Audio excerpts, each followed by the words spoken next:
السلام عليكم ورحمة الله وبركاته. الحمد لله وبه نستعين. أشهد أن لا إله إلا الله وحده لا شريك له،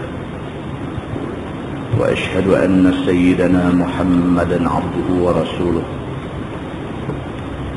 ونصلي ونسلم على هذا النبي الكريم سيد المرسلين وعلى آله وصحبه أجمعين.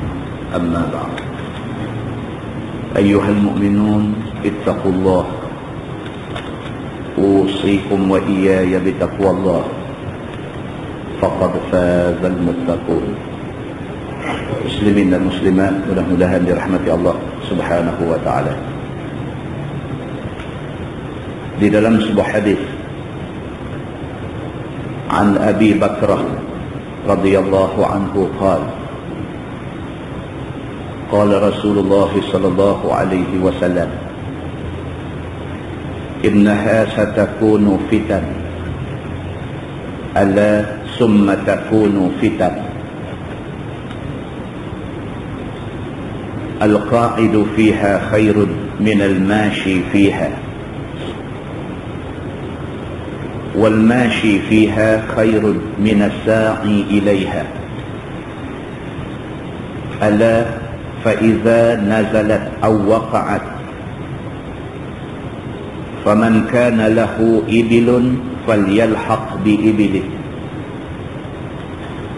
wa man kanat lahu ghanamun falyalhaq bi ghanamihi wa man kanat lahu ardun falyalhaq bi ardihi. Qala rajul, ya Rasulullah, ara'aita man lam yakun lahu ibil wala ghanam wala ard? Qala ya'midu ila sayfihi fayadukku ala haddihi bihajar thumma yanju in istata'a an-najah. Allahumma hal ballaghtu, Allahumma hal ballaghtu, Allahumma hal ballaghtu. Faqala rajul, ya Rasulullah, ara'aita in ukrihtu hatta yuntalaq, in ukrihtu hatta yuntalaqa bi ila ahadi as-saffain aw ihda al-fi'atain fadarabani rajulun bisayfihi aw yaji'u sahmun fayaqtuluni. Qala an-nabi sallallahu alaihi wasallam, yabu'u bi ismihi wa ismik wa yakunu min ashabin nar, atau kama qala. Hadis sahih riwayat Imam Muslim.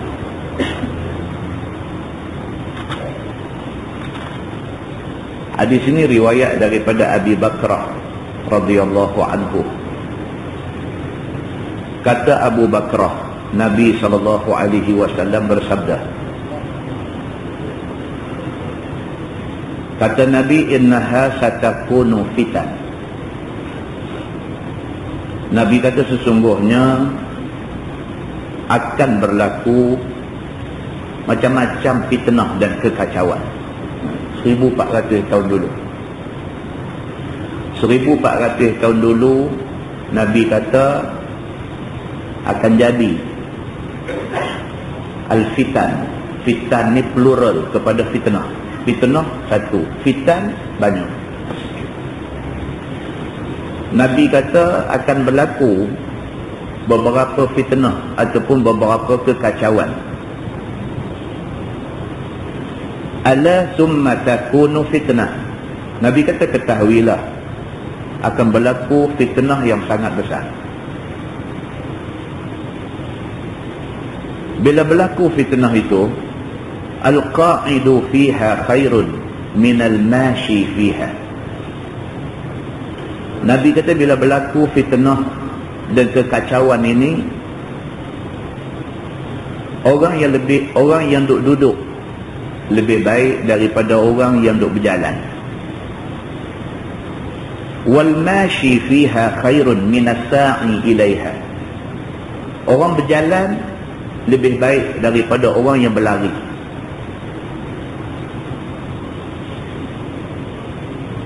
Kata Nabi, ala fa idza nazalat aw waqa'at. Nabi kata, ketahuilah apabila berlaku fitnah itu, faman kana lahu ibil falyalhaq bi ibilih. Siapa ada unta, pergi jaga unta dia.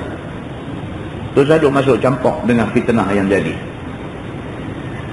Wa man kanat lahu ghanam falyalhaq bi ghanamih. Siapa ada bela kambing, bila berlaku fitnah ni, pergi jaga kambing dia. Jangan duk masuk campur dalam fitnah yang jadi. Wa man kanat lahu ardun falyalhaq bi ardi. Siapa ada tanah, usahakan tanah dia. Jangan campur dengan fitnah yang jadi. Qala rajul, kata Abu Bakar, bila Nabi kata macam tu, seorang sahabat tanya Nabi. Sahabat kata, ya Rasulullah, ara'aita man lam yakun lahu ibil wala ghanam wala ard. Sahabat yang dengar Nabi kata, jaga baik-baik, akan berlaku beberapa fitnah depan esok ni. Ke depan esok akan berlaku beberapa macam fitnah, beberapa macam kekacauan akan jadi, Nabi kata. Bila jadi aja fitnah kekacauan ni, fitnah kekacauan yang dimaksudkan oleh hadis ni ialah perang, bergaduh, tumpah darah antara sama-sama orang Islam. Itu maksud fitnah. Islam sama Islam, dia ni pun nama Muhammad, yang tu pun nama Muhammad, bergaduh, berkelahi, mula-mula tak bercakap, mula-mula tak tengok muka tak boleh, lepas tu dia melarat sampai ke peringkat sanggup pergi bunuh kawan dia. Ini fitnah. Orang Islam yang Nabi kata al-muslim akhul muslim, orang Islam adalah saudara kepada orang Islam, itu yang Nabi kata. Tapi Nabi kata menjelang kiamat dia akan jadi orang Islam dengan orang Islam, dia jadi benci ni sampai tak tahu nak apa. Kadang-kadang tak ada pasal yang pergi benci tu, tak ada pasal pun. A tak suka dekat B, tak ada pasal. Bukan kata B pernah buat khianat kat dia, bukan kata B pernah curi harta benda dia, bukan kata B pernah mai cabul kehormatan dia, bukan kata B ni pernah mai samun harta benda dia.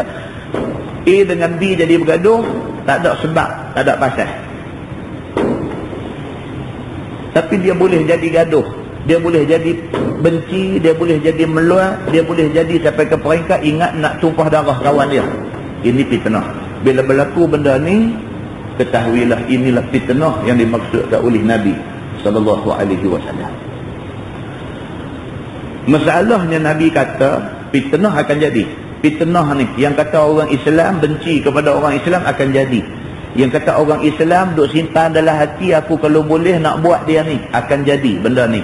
Nabi kata kalau jadi benda ni, kalau jadi fitnah orang Islam nak bergaduh dengan orang Islam nak bunuh orang Islam nak tumpah darah sama-sama Islam, bila jadi keadaan macam ni, Nabi kata apa? Yang pertama, al-qa'idu fiha khairun minal mashi.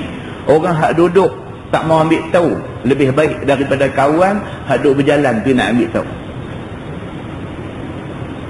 Kita duduk di rumah tak mau ambil tahu, aku tak mau terlibat dengan pergaduhan Islam sama Islam. Kita ambil keputusan, ambil sikap nak duduk di rumah, tak mau pergi campur dalam berkelahi itu lebih baik, Nabi kata. Wal mashi, dan orang yang berjalan, khairun minas sa'i ilaiha. Orang yang pergi duduk berjalan tengok, dia lebih baik daripada orang yang berlari nak pergi ambil bahagian, nak campur sama dalam fitnah. Maksudnya orang yang cuba nak elak diri daripada terlibat dalam bergaduh sama-sama Islam ni, orang tu lebih baik. Susah tuan-tuan. Pasal apa? Pasal sifat kita suka ambil tahu. sifat kita suka ambil tahu. A dengan B berkelahi, kita C, kita nak pergi ambil tahu. Pasal apa? Mereka ni berkelahi. Dah ambil tahu dah sepasal dah. Lepas tu nak pergi memihak pula. Nak pergi mihak kat A, nak pergi mihak dekat B. Dah pergi memihak sepasal dah. Nak pergi bagi jarum pula, bagi jadi gaduh lagi kuat. Ini perangai kita. Perangai ni Nabi tak mahu. Nabi kata bila berlaku fitnah, bila berlaku bergaduh, sampai nak bawa kepada jadi tumpah darah dan sebagainya antara sama-sama orang Islam, kita jangan campur. Sehingga percampuran kita itu boleh menyebabkan keadaan jadi lagi teruk. Jangan campur, Nabi kata.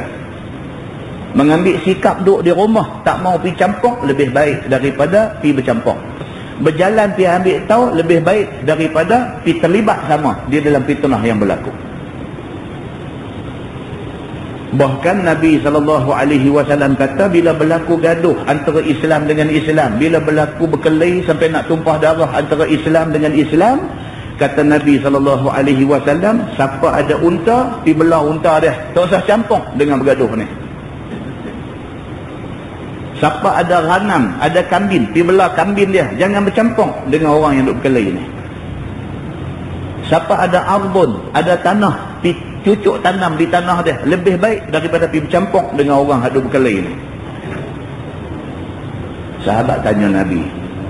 Sahabat kata, ya Rasulullah, apa pandangan tuan man lam yakun lahu ibil wala ghanam wala ard? Sahabat ni kata kalau dia ni jenis tak ada kerja apa. Unta nak belah pun tak ada, kambing pun tak ada, tanah pun tak ada. Dia memang tak ada kerja apa. Macam mana dengan dia ni?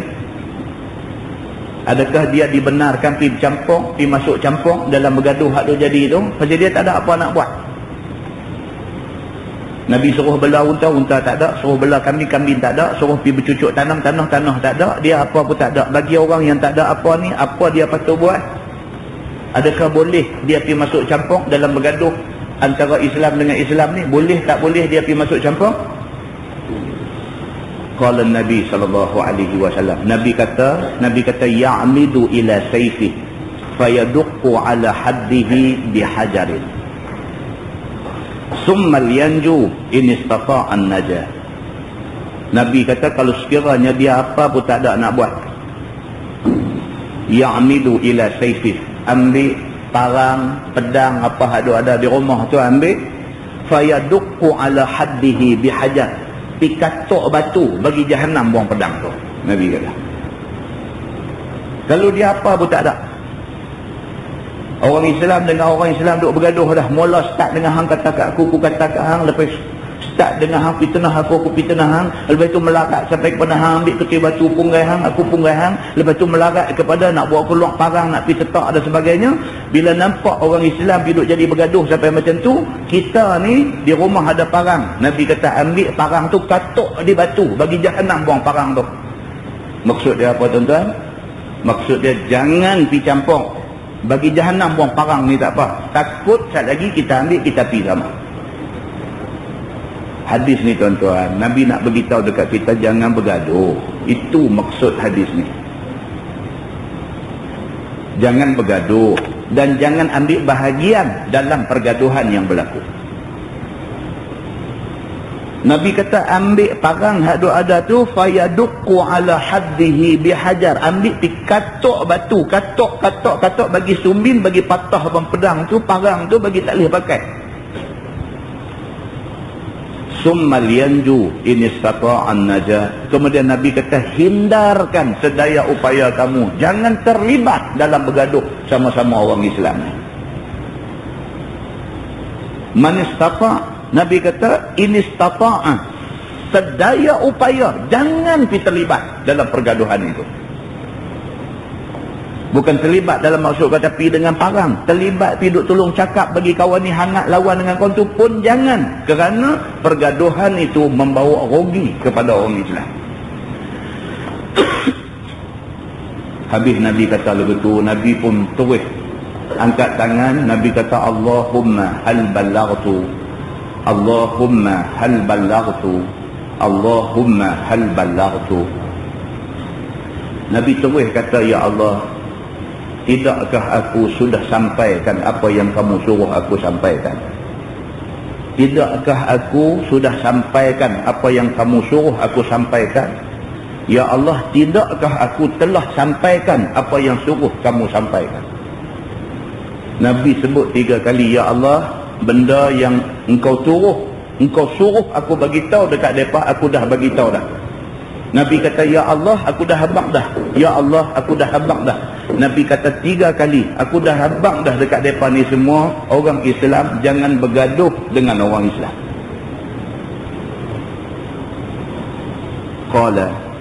Qala rajul, ya Rasulullah, ara'aita in ukrihtu hatta yuntalaqa bi ila ahadi saffain atau ihdal fi'atain.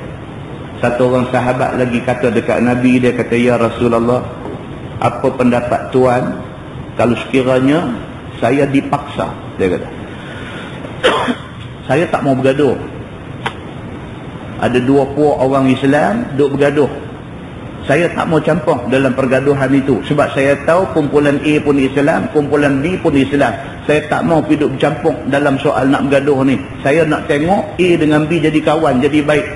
Tiba-tiba saya dipaksa untuk pergi campur dalam pergaduhan itu. Saya dipaksa untuk memihak kepada salah satu daripada 2 kumpulan ini. Apa patut saya buat? Kata sahabat ni pula, fadarabani rajulun bisayfih au yaji'u bisahmin fayaqtuluni. Dia kata, saya tak mau pergi terlibat. Dia paksa saya suruh pergi masuk, sama ada masuk dalam kumpulan A lawan kumpulan B, atau suruh masuk kumpulan B lawan kumpulan A. Saya dipaksa suruh pergi terlibat dalam pergaduhan sama-sama orang Islam ni. Saya tak mau. Tiba-tiba dalam saya duk tak mau tu, tiba-tiba ada orang mai bisayfi, dengan pedang dia, dengan parang dia, au bisahmin, ataupun dengan anak panah dia. Dia tetak saya dan saya mati. Macam mana dengan saya ni? Kumpulan A orang Islam, kumpulan B orang Islam, 2 ni bergaduh. Saya tak mau terlibat. Saya memang tak mau terlibat. Pasal apa? Pasal Nabi pesan jangan terlibat. Mai orang paksa saya suruh masuk, saya tak mau terlibat. Sebab ni dia hadis sahih dok kata jangan pergi terlibat dalam pergaduhan sama-sama orang Islam ni. Tiba-tiba ada orang mai paksa saya, paksa saya tak mau, depa guna pedang, depa guna bunuh saya. Apa jadi dengan saya ni? Qala Nabi sallallahu alaihi wasallam, Nabi bersabda, Nabi kata, yabu'u bi ismihi wa ismik wa yakunu min ashabin nar. Nabi kata, orang yang bunuh kamu tu kembali ke akhirat. Dia memikul dosa dia dan dia memikul dosa kamu kalau kamu berdosa. Hang tak ada apa-apa pasal hang tak mau terlibat. Kerana hang tak mau terlibat dalam bergaduh sama-sama orang Islam ni, orang mai bunuh hang.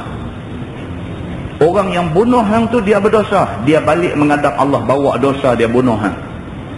Kalau hang yang kena bunuh ni ada dosa, dosa hang pun dia kena ditanggung di depan Allah Subhanahu wa taala. Wa yakunu min ashabin nar. Dia yang bunuh hang, dia di neraka. Nabi kata. Hadis itu hadis sahih riwayat Imam Muslim. Muslimin dan muslimat yang dirahmati Allah sekalian. Daripada hadis ni faham sangat kita. Faham sangat kita, Islam sama Islam tak mau bergaduh. Kita jadi orang apa? Jadi orang yang nak tengok orang Islam jadi baik, jadi kawan. Kita kena jadi orang macam tu. Kumpulan A, kumpulan B, dia nak bergaduh atas apa sebab tu dia punya pasal. Kita nak pergi cakap dekat A, nak pergi cakap dekat B. Kita ni sama-sama Islam, kita pun sama-sama mengucap asyhadu an la ilaha illallah wa asyhadu anna Muhammadar Rasulullah. Kita sama-sama sembahyang menghadap kiblat, kita sama-sama sembahyang 5 waktu, kita sama-sama buat apa yang Allah suruh, apa yang Nabi suruh. Jangan bergaduh, kita jadi kawan. Kita pergi jadi orang yang nak bawa 2 kumpulan ini jadi baik. Kita kena jadi orang yang macam tu. Bukan ke memihak mana-mana kumpulan yang kemudiannya memarakkan lagi api pergaduhan di antara sama-sama orang Islam ni. Ini yang dikehendaki oleh Nabi sallallahu alaihi wasallam.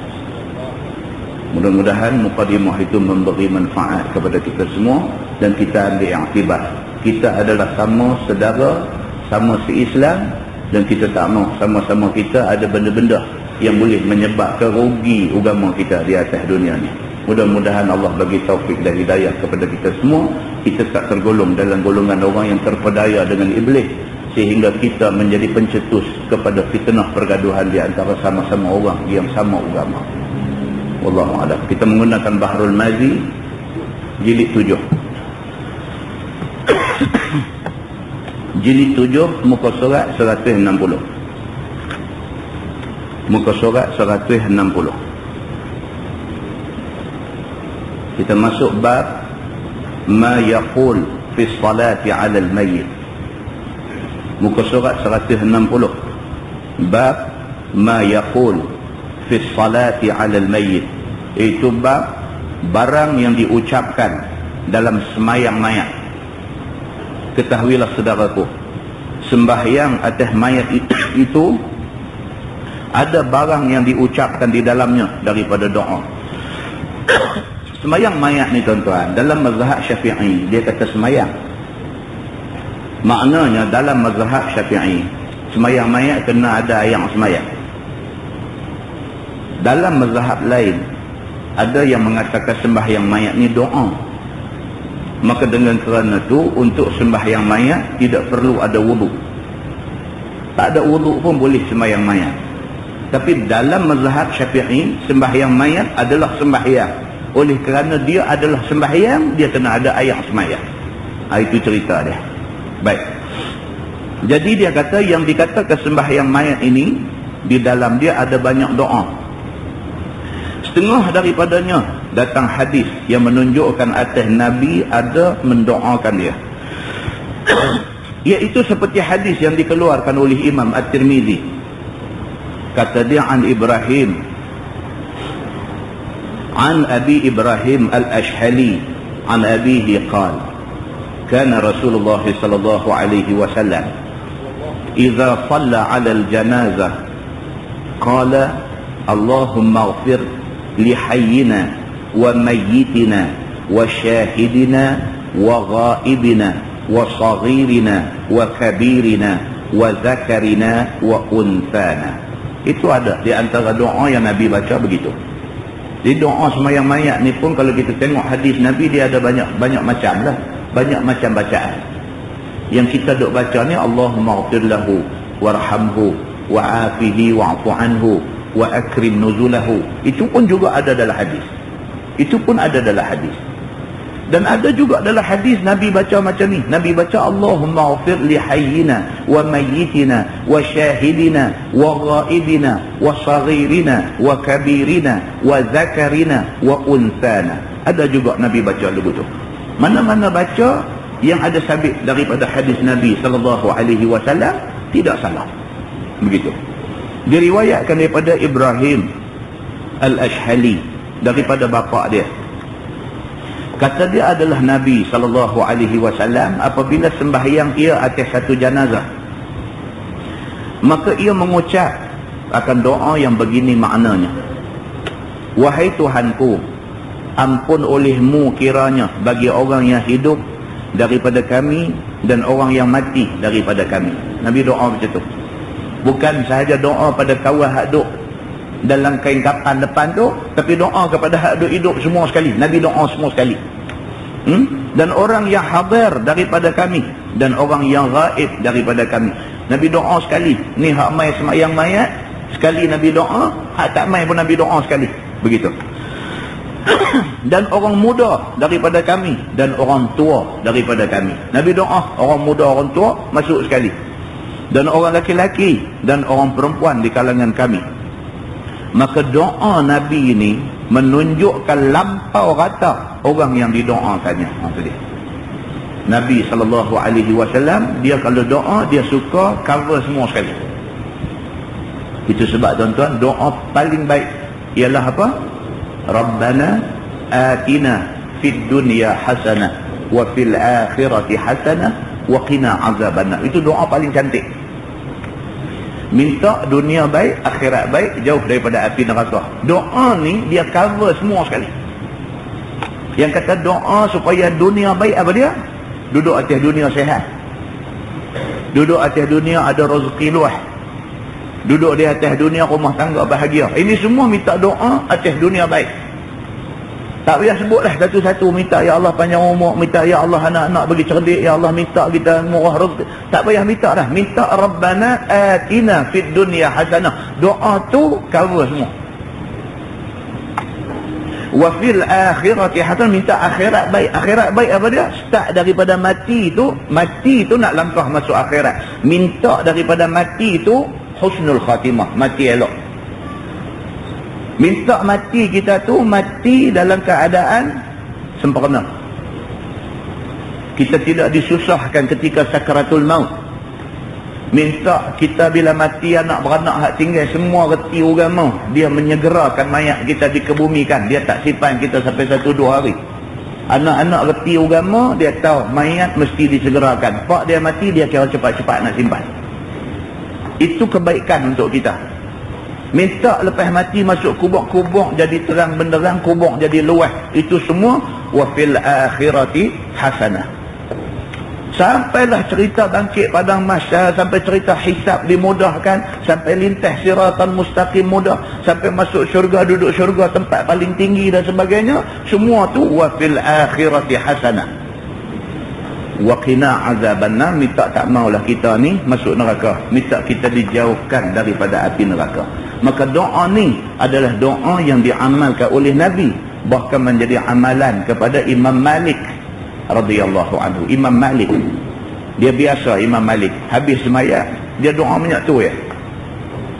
Dia angkat tangan, dia selawat, dia puji Allah, alhamdulillahirabbil alamin hamdan yuwafi sikit. Lepas tu Rabbana atina fid dunya hasanah wa fil akhirati hasanah wa qina azabannar wa sallallahu ala Muhammadin. Macam tu aja doa Imam Malik, ringkas aja. Kita hari ni mau boleh tarik bagi orang lenguh tangan, itu sudah kira champion kan. Kalau doa boleh tarik bagi, itu sudah kira champion. Daripada orang mula doa angkat macam tu, lepas tu sampai duduk lagu tu, lepas tu sampai sendai atas lutut tak habis lagi, lepas tu sampai apa masuk imam dia kata tak habis, dia keluar pergi, dia baca imam ni kira champion pasal dia hafal doa panjang. Imam Malik, Imam Madinah, pendek dah. Tapi doa dia adalah doa yang menjadi sunnah Nabi sallallahu alaihi wasallam. Boleh bukan tak boleh doa panjang-panjang, tetapi itu doa yang dia panggil jami' mani', dia panggil ringkas dan padat. Doa ni menjadi amalan salafus salih, muslimin dan muslimat yang dirahmati Allah sekalian. Hadis itu dia cerita, kata Nabi sallallahu alaihi wasallam berdoa, Allahumma ighfir li hayyina wa mayyitina wa syahidina wa ghaibina wa saghirina wa kabirina wa zakarina wa unsana. Dan semua tu adalah doa yang lampau rata, dan boleh juga berdoa yang menunjukkan rata doa itu dengan lafaz yang lain, seperti dikatakan Allahumma ighfir li jami'il muslimina wal muslimat wal mu'minina wal mu'minat. Itu pula doa yang cover semua. Ya Allah, ampunkan semua orang Islam, baik laki-laki atau perempuan, mukmin laki-laki ataupun mukminat perempuan. Artinya, wahai Tuhanku, ampun kiranya akan sekalian orang Islam laki-laki dan sekalian orang Islam perempuan, dan sekalian mukmin laki-laki dan sekalian mukmin perempuan. Kata At-Tirmizi lagi, qala Yahya wa haddatsani Abu Salamah bin Abdurrahman an Abi Hurairah an Nabi sallallahu alaihi wasallam mithla dhalik wa zada fihi Allahumma man ahyaitahu minna fa ahyihi 'ala al-islam wa man tawaffaitahu minna fatawaffahu 'ala al-iman.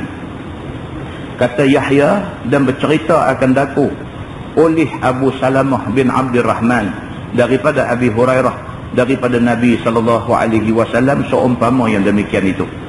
Dan ditambah lagi doa dengan maksud, hai Tuhanku, siapa yang engkau hidupkan daripada orang-orang kami, maka hidupkanlah akan dia atas Islam. Ada lagi riwayat lain kata Nabi baca macam tu. Nabi kata Allahumma man ahyaitahu minna fa ahyihi 'ala al-islam. Nabi minta macam tu. Ya Allah, siapa di kalangan kami yang kamu bagi hidup, yang hidup ni hidup atas Islam. Kalau hidup Tak ada Islam, tak ada guna hidup. Kalau nak bagi hidup, biar hidup kita ni hidup atas Islam. Dan barang siapa yang engkau matikan dia daripada kami, maka matikan olehmu atas iman. Kami ini kalau nak bagi mati, bila masa apa nak bagi mati, kami bersedia untuk mati. Tapi biar kami mati dalam keadaan beriman kepada Allah Subhanahu wa ta'ala. Kata At-Tirmizi, pada bab ini ada riwayat daripada Abdul Rahman dan Aisyah dan Abi Qatadah dan Auf bin Malik dan Jabir. Dan kata dia, bermula hadis bapa bagi Abi Ibrahim itu ialah hadis yang hasan lagi sahih. Muka surat sebelah. Satu lagi hadis yang dikeluarkan oleh At-Tirmizi yang menunjukkan satu doa lain yang dibaca oleh Nabi SAW ke atas orang yang disembahyangkan itu, iaitu kata dia, An Auf bin Malik radhiyallahu anhu qala, Sami'tu Rasulullah sallallahu alaihi wasallam yusalli ala mayyitin fafahimtu min salatihi alaih. Maksudnya diriwayatkan daripada seorang sahabat Nabi sallallahu alaihi wasallam. Nama dia Auf bin Malik radhiyallahu anhu. Kata dia, aku dengar Nabi SAW sembahyang ia atas seorang sahabat yang mati. Ni Auf ni, dia dengar Nabi sembahyang mayat kepada satu orang, dia dengar Nabi baca. Maka telah aku faham daripada sembahyang Nabi itu akan doa yang dibaca oleh Nabi, iaitu Nabi baca, Allahumma ghfir lahu warhamhu wa aghsilhu bil baradi kama yughsalu thaw. Maksudnya, wahai Tuhanku, ampun olehmu bagi orang yang mati yang aku sembahyang ini. Nabi doa macam tu. Nabi pergi sembahyang mayat satu sahabat yang mati.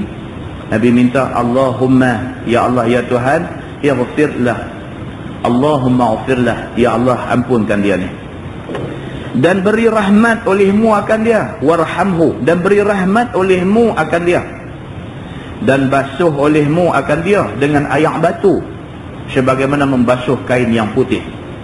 Yakni bersihkan olehmu wahai Tuhanku akan dia daripada segala dosanya sebagaimana membasuh kain putih dengan air yang sehabis-habis bersih. Nabi baca doa macam tu pun Nabi biasa, iaitu air batu yang belum jatuh ke bumi dan tiada bercampur dengan apa-apa. Demikianlah jua dosa itu dihapuskan dengan sehabis-habisnya, seperti kain putih bersih daripada segala kotor.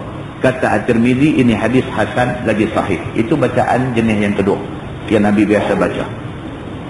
Tajuk baru dia kata, bab ma jaa fil qiraati 'ala al-janazah bi Fatihatil Kitab.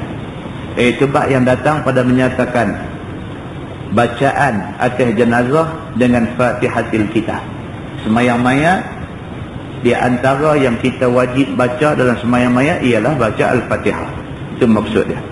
Ketahuilah saudaraku, satu daripada rukun sembahyang jenazah itu ialah baca Fatihah. Bermula dalil yang menunjukkan atas yang demikian ialah hadis yang dikeluarkan oleh At-Tirmizi dengan kata dia, An Ibn Abbas anna Nabi sallallahu alaihi wasallam qara'a 'ala al-janazah bi Fatihatil Kitab. Diriwayatkan dari seorang sahabat Nabi sallallahu alaihi wasallam dan saudara sepupu dia, nama dia Abdullah bin Abbas radhiyallahu anhuma. Kata dia bahawasanya Nabi sallallahu alaihi wasallam telah membaca ia atas jenazah yang disembahyangkan dengan Fatihatil Kitab. Kita semua tahu dah tuan-tuan, sembahyang mayat ni dia duduk menghadap kiblat, di depan ada mayat. Kita nak berdiri tang mana, kalau imam nak berdiri tang mana, ini tajuk yang akan datang dia akan beritahu. Nak berdiri betul kepala ke, nak berdiri betul pinggang ke, nak berdiri betul kaki ke, ini ada dalam hadis. Walaupun hadis kata mayat perempuan imam berdiri betul dengan pinggang, tapi kalau kata tu imam tu dia pergi berdiri betul kepala, sah ke tak sembahyang tu? Sembahyang sah juga. Itu kita akan tengok ke depan itu. Cuma kalau kita ikut macam Nabi kata, itu lebih baik. Mayat laki-laki berdiri betul dengan kepala, mayat perempuan berdiri betul dengan pinggang. Nak bubuh kepala balik kanan ke balik kiri ke, ada dalam hadis cerita dia. Kalau kita terbalik kepala patut duduk balik kanan, kita bubuh balik kiri, kita semayang sah ke tak? Sah juga. Kita akan tengok perbincangan dia. Kemudian kalau mayat ramai, dia jadi aksiden satu keluarga, mati satu kereta 5 orang, mayat nak semayang satu-satu ke, nak semayang 5 sekali ke? Kalau nak semayang 5 sekali, mayat nak susun macam mana? Nak susun pi kot tu ke, ataupun nak susun menerai kot tu ke? Ini juga ada disebutkan oleh Nabi di dalam hadis dia. Jadi kita nak tahu betul-betul Nabi habang lagu mana nak buat. Bila berlaku macam ni, macam mana cara nak buat dia. Kita nak tahu benda ni. Kita dah tahu dah, bila mengadap elok takbir Allahu Akbar, niat semayang jenazah laki-laki ke perempuan tu. Lepas takbir pertama nak baca apa? Dia akan bagi tahu, baca Fatihah. Takbir pula Allahu Akbar. Takbir kedua nak baca apa? Baca selawat. Nak baca selawat ni nak baca macam mana? Allahumma salli ala Muhammad wa ala ali Muhammad. Cakap tu saja ke? Ataupun Allahumma salli ala Muhammad saja, tak payah wa ala ali Muhammad, kepada keluarga Nabi tak payah ke macam mana ke?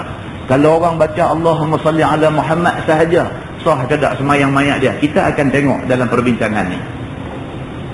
Lepas itu takbir pula Allahu Akbar. Baca pula doa Allahumma ighfir lahu warhamhu wa'afihi wa'fu anhu.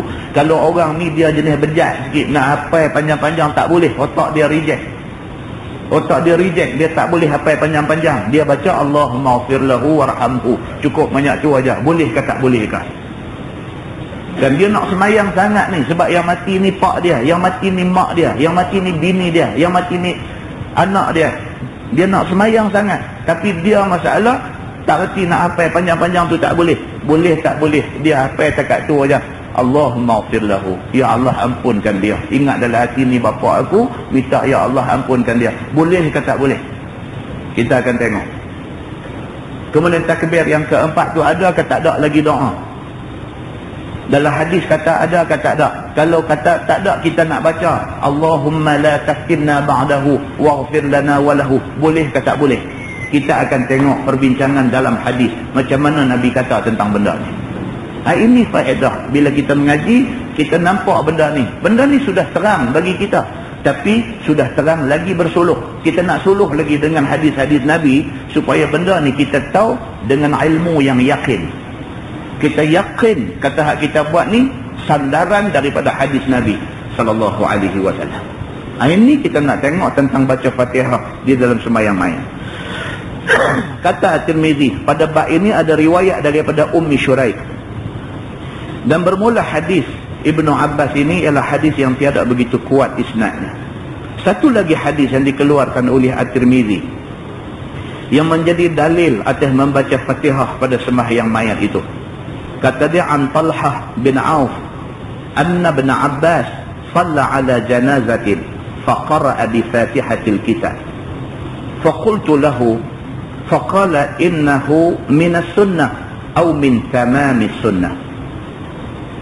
Diriwayatkan daripada Talhah bin Auf bahawasanya Abdullah bin Abbas telah sembahyang dia akan satu jenazah. Abdullah bin Abbas ni bukan kecil anak, tuan-tuan. Abdullah bin Abbas sepupu Nabi. Bapa Nabi nama Abdullah. Bapa Abdullah bin Abbas ni nama Al-Abbas. Al-Abbas dengan Abdullah, pak Nabi dua beradik. Maka Nabi dengan Abdullah ni sepupu. Abdullah bin Abbas ni orang yang bertanggungjawab di dalam perang apa? Perang Badar, dibunuh Abu Jahal. Ni Abdullah bin Abbas. Dia yang meriwayatkan hadis ni. Diriwayatkan daripada Talhah cerita tentang Abdullah bin Abbas telah sembahyang Abdullah bin Abbas akan satu jenazah. Maka membaca ia dengan Fatihatul Kitab. Abdullah bin Abbas jadi imam sembahyang mayat. Lepas dia takbir Allahu Akbar, dia baca Fatihah. Maka apabila aku dengar yang demikian, maka berkata aku baginya. Talhah bila dengar habis sembahyang, dia tanya Abdullah bin Abbas, tuan hamba baca Fatihah dalam sembahyang jenazah, adakah ia daripada sunnah? Dia tanya. Talhah ni dia pun tak tahu.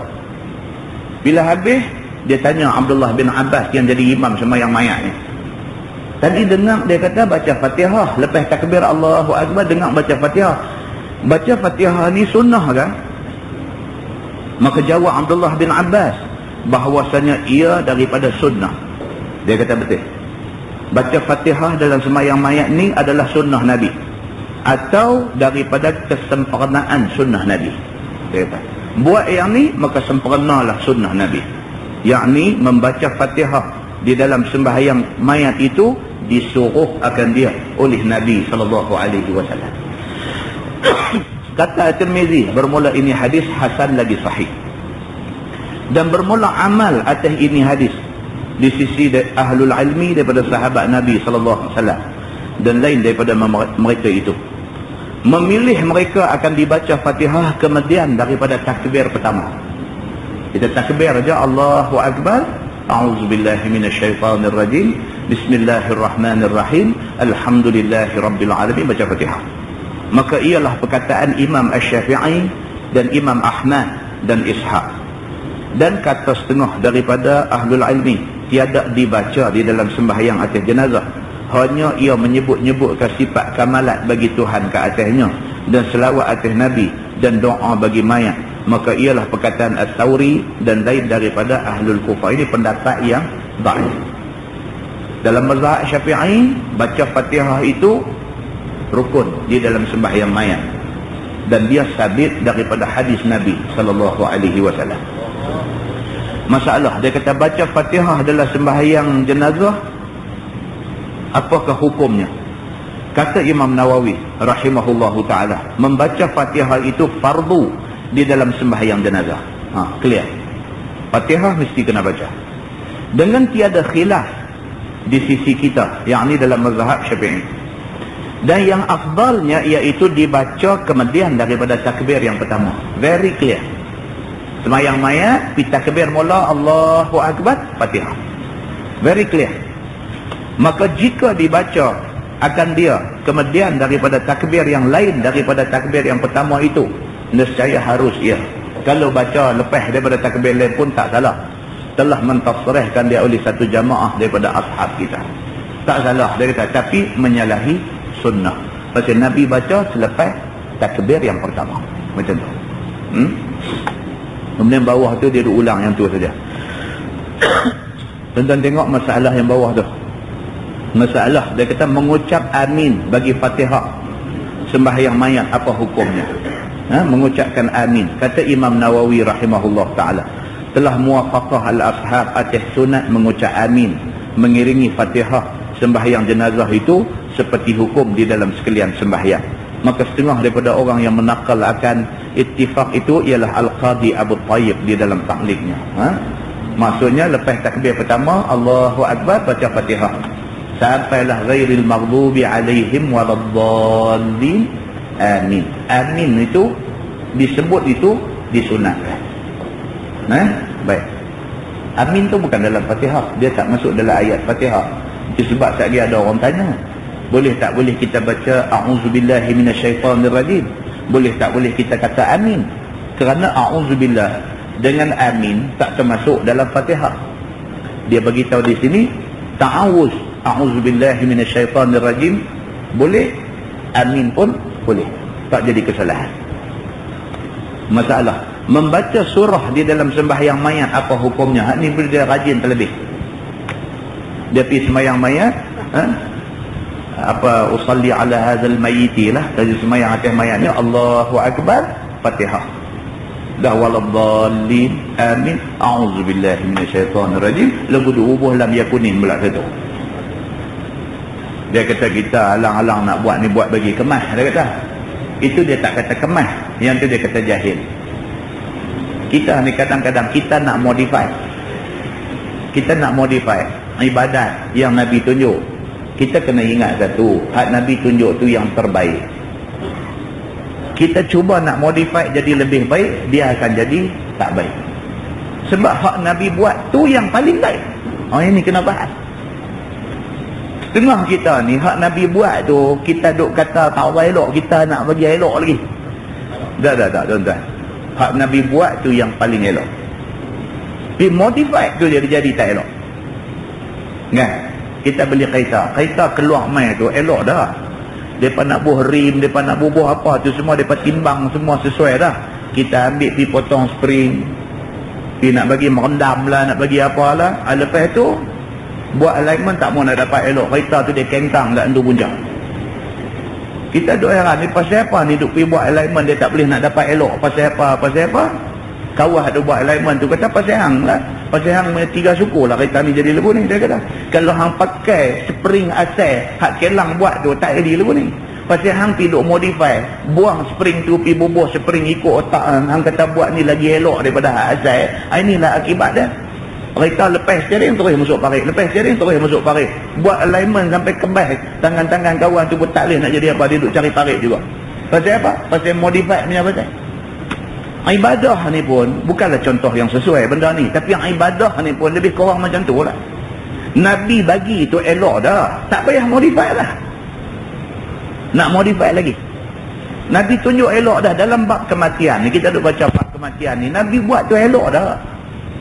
Bila mati aja satu orang manusia, tanggungjawab ke atas orang hidup apa dia? Nombor 1, pergi mandi dia.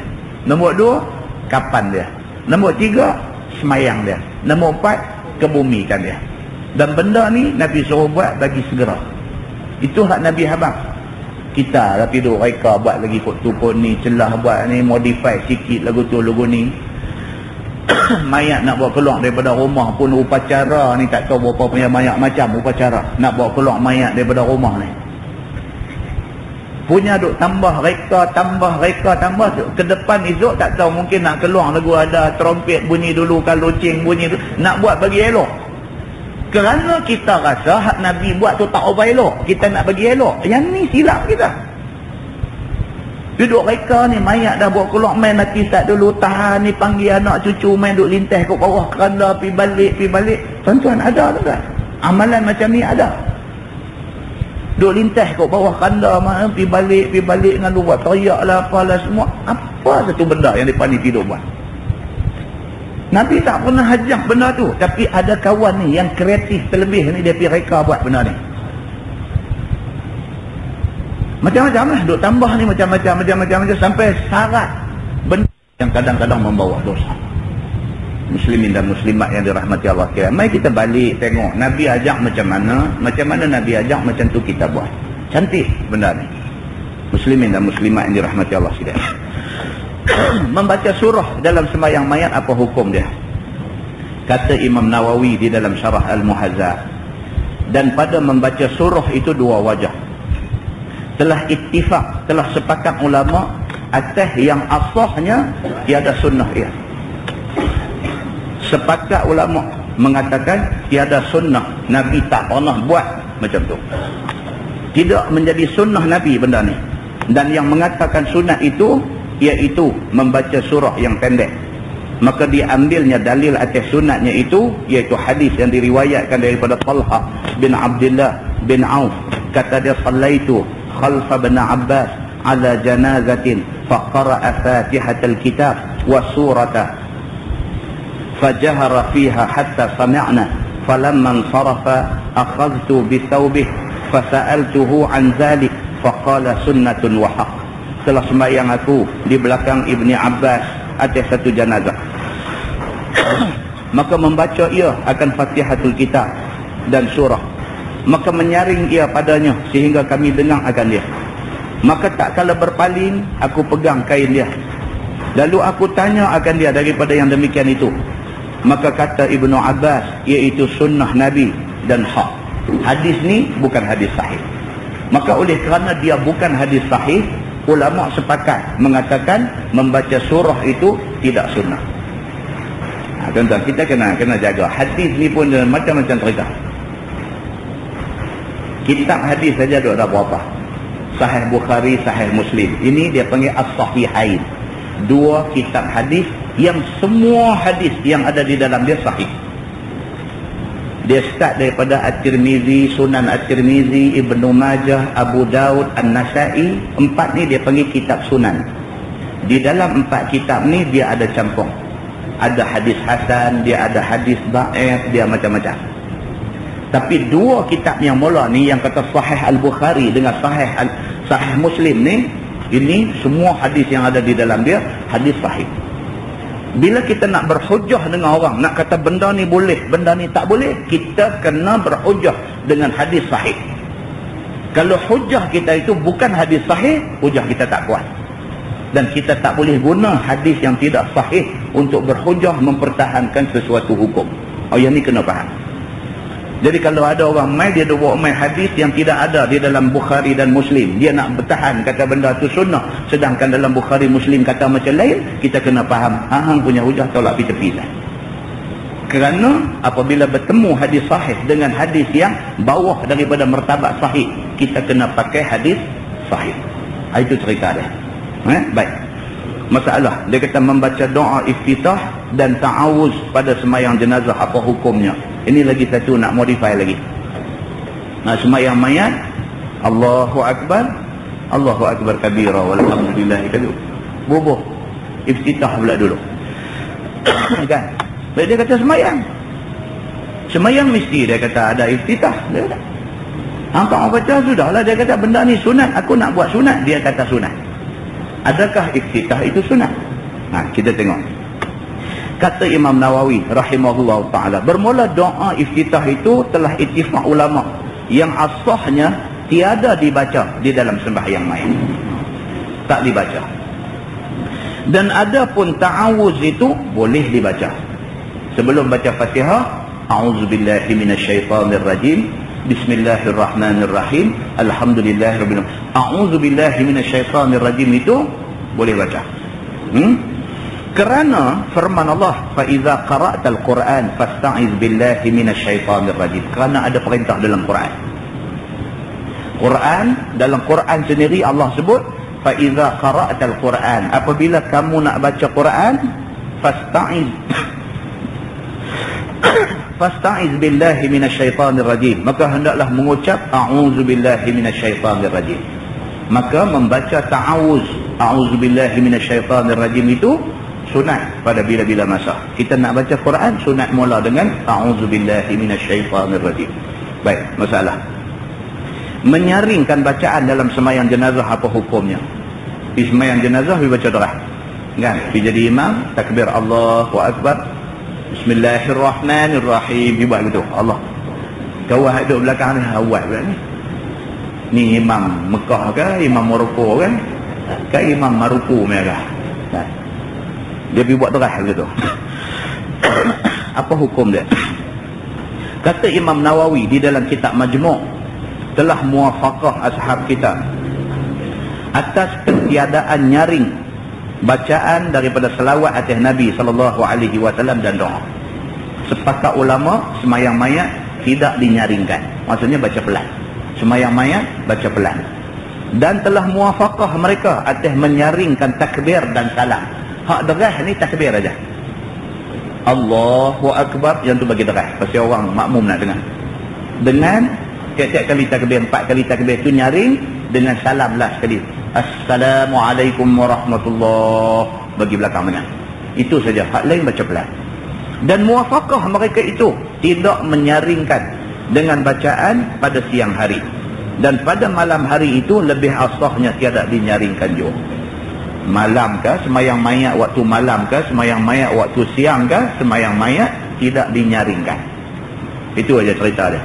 Kan saat ni pergi buat semayang mayat malam, dia ingat malam semayang kena kuat lah. Sebab Maghrib pun kuat, Aisyah pun kuat, dia tidur kias ikut kepala dia sendiri.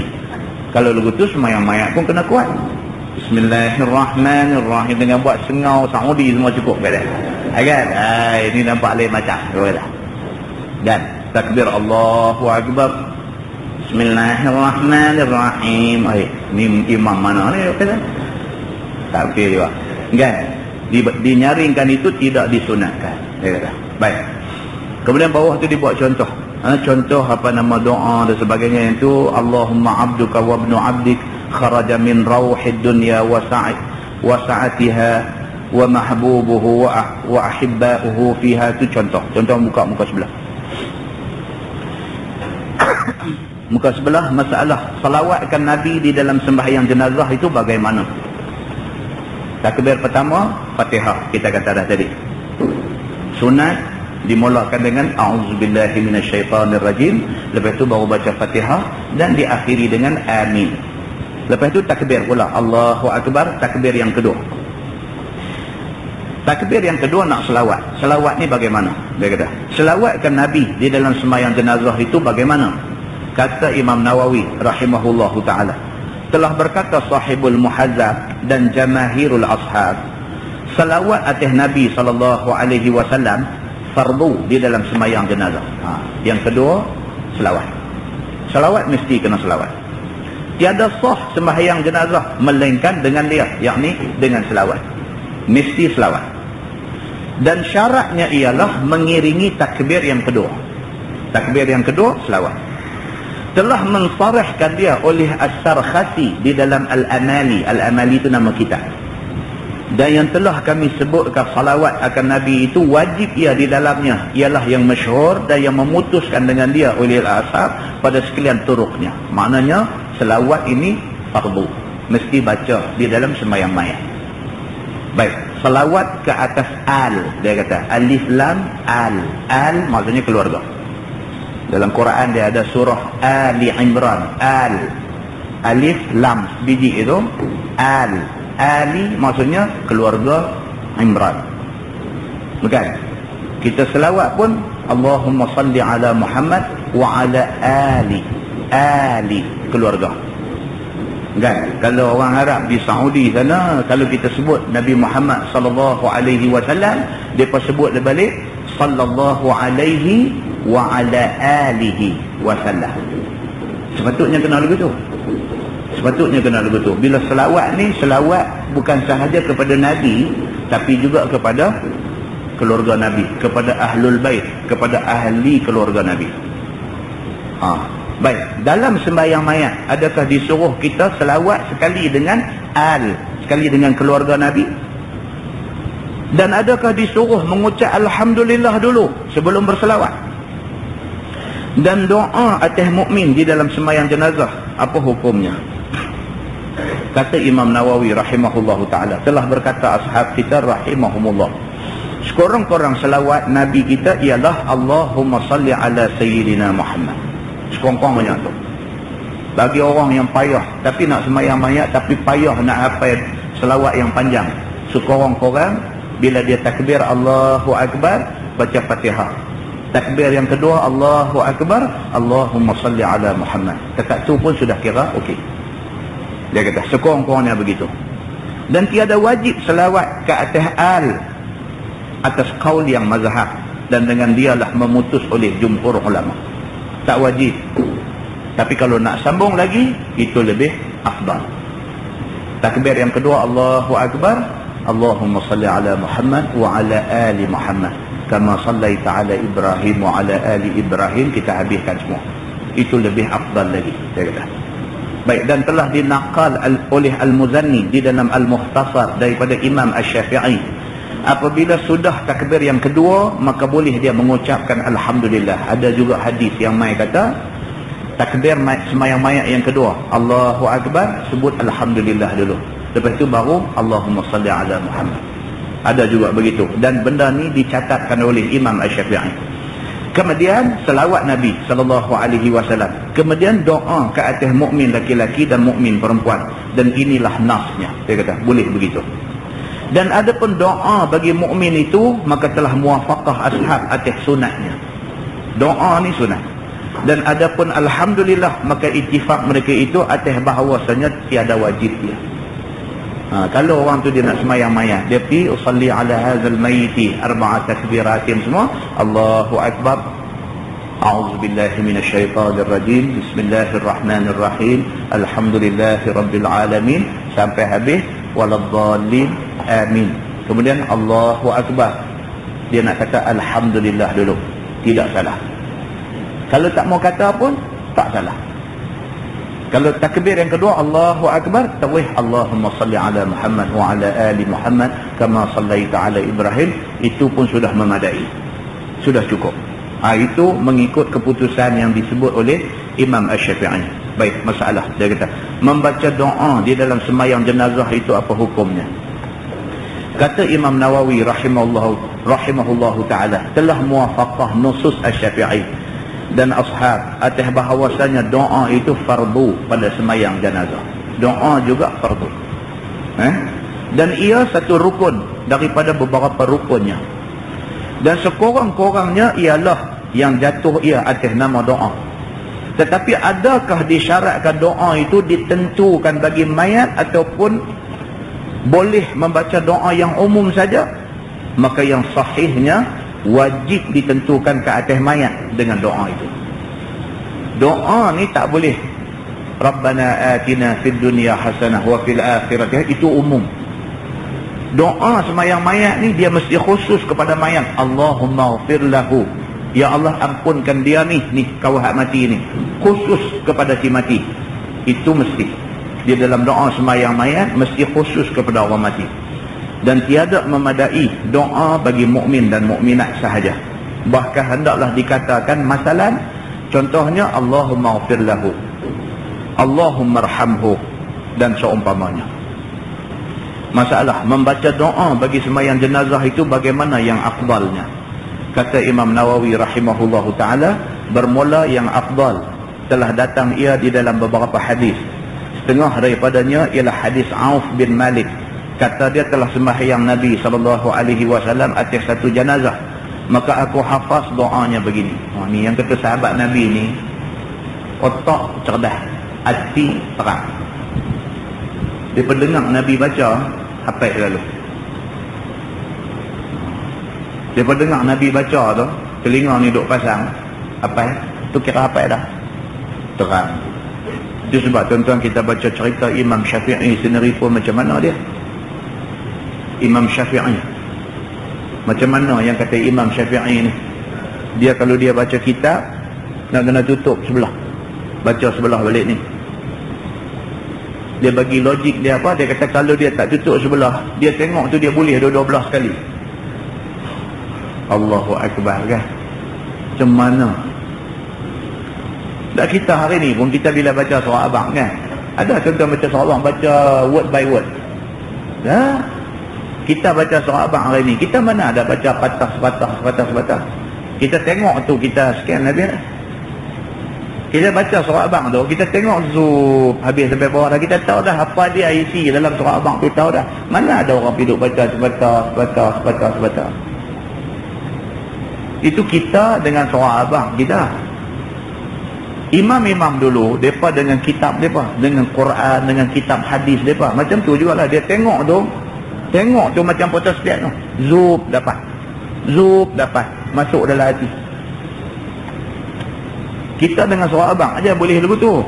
Dengan Quran tak orang nak boleh pula kan. Duk baca dah, ada dia tengok kawah duk apa ni, sampai tampang pipi sendiri ya. Duk salah juga. Tidakkah itu mendera diri sendiri? Kan? Dia tak boleh masuk. Pasal apa? Kita karut ada banyak. Sebab hak elok-elok ni dia payah masuk. Kalau tak elok masuk cepat. Hak elok dia payah nak masuk. Itu dia. Ini cerita sahabat Nabi yang kata Auf bin Malik ni, dia sembahyang mayat sama dengan Nabi. Nabi jadi imam. Nabi duk baca tu telinga dengar tu hati hafal dah. Ini yang kata Auf bin Malik. Dia kata maka aku hafaz doa Nabi begini. Nabi baca Allahumma ighfir lahu warhamhu wa'afihi wa'fu anhu wa akrim nuzulahu wa wassi' madkhalahu wa aghsilhu bil ma'i was salji wal barad wa naqqihi min al khataaya kama naqqaita ath-thawb al abyad min ad-danas wa abdilhu daran khairan min darih wa ahlan khairan min ahlihi wa zawjan khairan min zawjihi wa adkhilhul jannah wa a'izhu min azabil qabri wa fitnatihi wa min azabin nar. Hak ni hak kita duk ambil baca lah ni. Hak ni pun sabit daripada hadis Nabi sallallahu alaihi wasallam. Cuma saya ada satu orang kawan, dia tanya saya. Dia kata, ustaz, kalau kita baca doa ni, kita nak potong-potong hak kita tak mau baca, ada benda kita tak mau baca boleh tak? Dia kata, pasal apa? Tang mana yang nak potong? Dia kata tentang wa zaujan khairan min zaujih, itu saya nak butuh. Pasal apa? Pasal yang mati itu bini dia. Jadi dia tak mau minta dekat Tuhan supaya dia kata wa abdilhu daran khairan min darih. Ya Allah, gantikanlah kepada si mati ini rumah yang lebih baik daripada rumah dia lah ni. Wa ahlan khairan min ahli, gantikanlah kepada si mati ini keluarga yang lebih baik daripada keluarga hak duk ada lah ni. Wa zaujan khairan min zaujih, dan suami yang lebih baik daripada suami hak duk ada lah. Itu saya tak mahu. Itu saya tak mahu. Dia pasal apa? Pasal dia kata esok sana pun dia kata saya kira nak dia, dia tak mahu lagi. Oh ada tuan-tuan, orang sayang bini macam tu ada. Sayang bini campur dengan cemburu sikit. Dia tak mau orang lain dah jadi bini dia di akhirat esok, dan dia tak mau bini dia dapat lelaki lain. Dia tak mau. Kalau dia nak mati dulu, dia duk sakit nak mati ni pun, lain tak pesan. Satu yang duk pesan kat bini dia, kalau kau mati hanya duk nikah lain. Jenis macam ni pun ada juga kan. Dia pesan kat bini dia, dia kata aku ni berasan tak lama dah, aku nak pesan kat orang satu aku mati hanya dua pasal dia duk nikah lain. Bini pula pergi melawak dengan dia. Bini kata dah, kalau saya menikah lain macam mana abang? Aku jadi hantu, aku bangkit sikit sampai macam tu karut lah kan. Nabi suruh baca lagu ni lah. Baca lagu ni lah. Esok dah masuk syurga, esok nak request dekat Tuhan nak bini kita balik. Kalau kita pun beriman, dia pun beriman masa atas dunia. Mati esok kita nak buat special request dekat Tuhan. Ya Allah, saya nak balik datin saya dulu ni. Kalau dia pun orang baik-baik, Tuhan bagi balik mai kat kita. Kan? Tak payahlah sampai nak langkau doa ni. Nak langkau ni, yang ni nak langkau. Kan? Manusia tuan-tuan, banyak manusia banyak ragam. Dia tak mau ni yang ni. Kan? Jadi doa ni, doa yang dibaca oleh Nabi SAW. Baik, apa kata Auf bin Malik? Katanya, hingga mencita aku, kiranya aku yang mati itu, nescaya mencapai aku doa Nabi SAW itu. Auf bin Malik semayang mayat dengan Nabi. Nabi jadi imam, dia duduk belakang. Dia dengar Nabi baca doa ni. Nabi duduk baca ni, Allahu Akbar. Nabi baca, Allahumma ghfirlahu warhamhu wa'afihi wa'fu anhu. Nabi baca tuan-tuan. Kita hari ni kalau dengar orang yang fasih bahasa Arab baca pun kita rasa sedap dah. Tuan-tuan boleh bayang Nabi baca macam mana. Manusia paling fasih dengan bahasa Arab dan dengan bahasa Quran ni Nabi SAW. Nabi baca, sahabat dengar ni macam mana. Sampai Auf bin Malik dia kata apa? Sehingga mencita aku. Dia kata aku duk dengar Nabi duk baca doa dekat kawan yang mati ni. Aku ni duk simpan satu cita-cita. Kalaulah aku yang mati tu, Allahu Akbar, alangkah baiknya. Kalau aku yang mati tu, kalau hak duk dalam kain kapan depan tu, kalau akulah yang tu, Allahu Akbar, tak tahu nak abang, syukur aku berapakah kebaikan yang Allah limpah dekat aku. Pasal apa? Pasal Nabi tolong doa benda ni kat aku. Kita dulu-dulu kan, orang tua dulu-dulu bawa mai anak, bawa mai cucu, mai jumpa tok guru ni, tak bagus-bagus ni, mai jumpa, minta tok guru tolong doa sikit kat anak saya. Aduh, nak ambil tu, nak ambil berkat doa orang baik-baik ni, nak ambil berkat doa orang baik-baik ni. Macam Nabi SAW, bila sahabat-sahabat dapat anak, dukung anak awak mai ke Nabi, dukung anak awak mai ke Nabi. Nabi ambil, Nabi buat tahnik, Nabi ambil kurma, lenyek-lenyek tu, Bismillahirrahmanirrahim, Nabi sapu di langit-langit dia dengan kurma yang Nabi lenyek ni. Belah mulut lah orang lah kata. Lepas Nabi doa, Allahumma faqihhu fid din wa'allimhu at-ta'wil. Ya Allah, faqihkanlah, fahamkanlah budak ni tentang agama dia, dan alimkanlah dia tentang Quran yang dia baca. Doa Nabi tu tuan-tuan, tak tahu nak abang. Ambil sempena tu, Orang dulu-dulu bila dapat anak pergi cari orang yang baik-baik ni, minta tolong doa, buat belah mulut doa bagi dekat anak dia. Mudah-mudahan ada kebaikan berkat doa orang-orang yang baik-baik ni dapat kepada budak ni. Sahabat Nabi ni bila mati, kalau Nabi main sembahyang mayat ni tak tahu nak arang, habislah bonus lah. Sehingga kan kita duk cerita banyak kali siapa dia? Bapa munafik paling jahat. Dia ni bapa munafik paling jahat, sehingga Nabi sebut di depan orang ramai, inilah bapa munafik dalam zaman kita ni. Dia pun nak mati, minta supaya Nabi sembahyang mayat dia. Masa dia hidup, masa dia sihat, dia lawan Nabi. Tapi nak mati, minta Nabi sembahyang mayat dia. Pasal apa? Jauh dalam hati dia percaya tentang keberkatan Nabi SAW. Kalau musuh pun macam tu punya ada percaya dekat Nabi, tuan-tuan bayangkan sahabat Nabi macam mana? Ini cerita dia. Maka kata Auf bin Malik, mencita-cita aku kiranya aku yang mati tu, nescaya mencapai aku doa Nabi SAW itu. Makna doa tadi ialah, wahai Tuhanku, yang tadi ni Allahumma ighfir lahu warhamhu wa'afihi wa'fu anhu tu, maksudnya wahai Tuhanku, ampun olehmu akan dosaku, dan belah kesianlah kiranya engkau akan daku, dan lepaskanlah kiranya akan dia daripada bala, dan hapuskanlah daripadanya akan kesalahannya, dan meliakanlah kiranya akan tempat turunnya, dan lapangkanlah kiranya akan tempat masuknya. Tu semua doa ni komplit.